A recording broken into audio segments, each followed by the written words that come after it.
Any amin'izay alehanao no alehako, ao amin'izay honenanao no honenako, ny firenenao no ho fireneko, ny Andriamanitrao no ho Andriamanitro.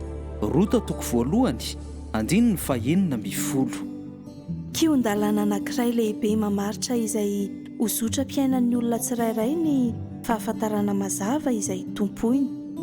Tamin'ny andron'ny Josoa dia toy izao no nolazainy teo anatrehan'ny vahoakan'i Israely.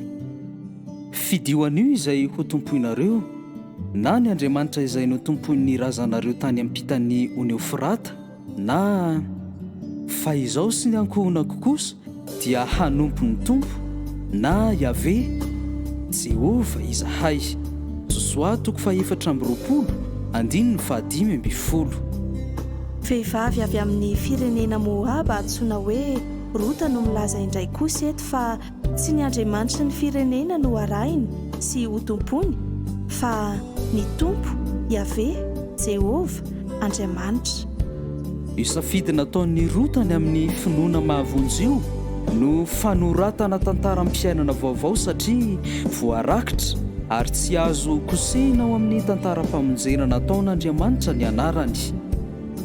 Fitanisana ny razan'i Jesosy Kristy. I Boaza raha niteraka ny Obeda ary Rota no reniny.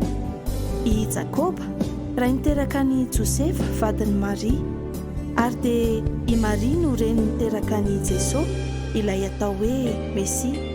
Matio 1:1-20.